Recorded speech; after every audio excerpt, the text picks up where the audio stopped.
Hello बच्चों, let's read this question. So this question says two identical mass capital M moving with velocity u1 u2 collides perfectly inelastically. ठीक है, the loss in energy आपको यहाँ पर क्या बताना है, loss in energy बताना है। ठीक है, तो चलिए इस क्वेश्चन को स्टार्ट करते हैं। So we can write down the key concept of this question. देखिए ये बोला कि they are colliding inelastically. ठीक है, तो इस क्वेश्चन का की कॉन्सेप्ट आपका लिख लीजिए, इन इलास्टिक कॉलिजन लिख लीजिए। ठीक है, परफेक्टली इन इलास्टिक का मतलब ये होता है कि दोनों देखिए आपस में कॉलिजन के बाद हो जाएंगे, एक दूसरे से क्लिंग हो जाएंगे, चिपक जाएंगे। ठीक है, देखिए दो बॉल्स हैं। ठीक है, टू आइडेंटिकल मास, एक मास ये है, एक मास ये है। ठीक है, ये अब बाद में कंबाइन होकर एक कैसे बिगर मास बन गया। ठीक है, इसका मास भी एम है, इसका मास भी एम है। ठीक है, इसका मास कितना हो जाएगा फिर आपका टू टाइम्स कैपिटल एम के इक्वल हो जाएगा। ठीक है, ये आपकी u1 वेलोसिटी से मूव कर रही थी। ठीक है, और ये आपकी u2 वेलोसिटी से क्या कर रही थी, मूव कर रही थी। ठीक है, फाइनली ये कुछ वेलोसिटी v से मूव करेगी।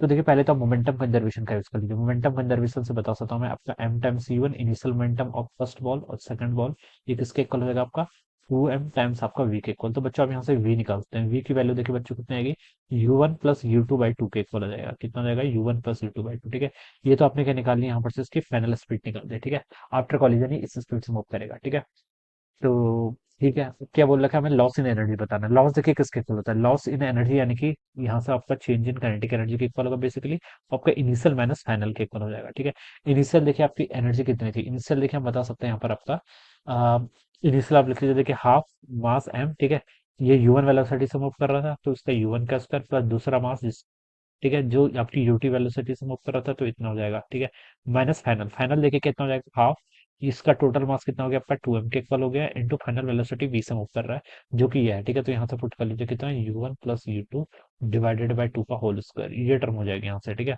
अब देखिए बच्चों इसको सॉल्व कर लीजिए, m/2 को बच्चों आप देखिए क्या कर लीजिए, कॉमन कर लीजिए। तो यहाँ पर कितना हो जाएगा आपका u1 का स्क्वायर प्लस आपका कितना u2 का स्क्वायर। ठीक है, माइनस। ठीक है, और यहाँ से देखिए आपका 2 से आपका 2 कैंसिल हो जाएगा, ये m इधर आ जाएगा, यहाँ से आपका y4 इधर हो जाएगा।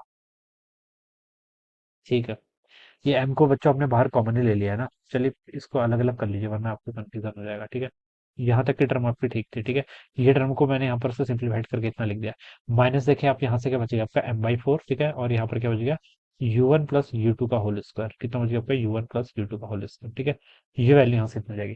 और बच्चों देखिए आप क्या कर लीजिए, पहले तो आपका m/2 कितना आपका u1 का स्क्वायर प्लस आपका कितना u2 का स्क्वायर, ये हो जाएगा। ठीक है, माइनस देखिए आपका कितना हो जाएगा m/4 u1 प्लस u2 का होल स्क्वायर। इस टर्म को देखिए बच्चों ओपन कर दें क्या,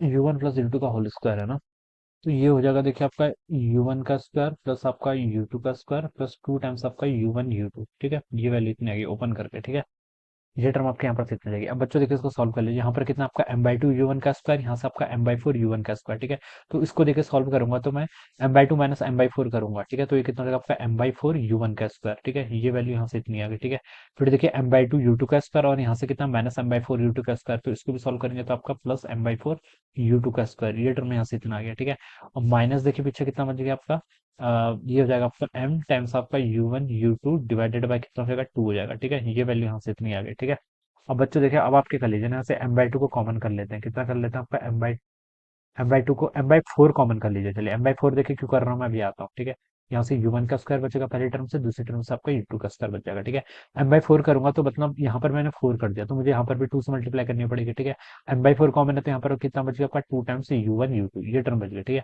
अब देखिए ये आपका a square minus b square का, ए माइनस बी का होल स्क्वायर का फॉर्मूला दिख रहा है। ठीक है, a square plus b square minus 2ab। ठीक है, तो इस टर्म को देखिए बच्चों अब मैं यहाँ पर क्या लिख सकता हूँ, इसको मैं यहाँ पर लिख लेता हूँ, ये हो जाएगा आपका m/4, ये तो बाहर आ जाएगा। ठीक है, और यहाँ पर आपका बच जाएगा u1 माइनस u2 का होल स्क्वायर। ठीक है, तो ये इसका आंसर हो जाएगा, this must be the right answer of this question, this is a loss in energy. ठीक है, ये क्या हो जाएगा फिर लॉस इन एनर्जी। ठीक है, this will be the answer.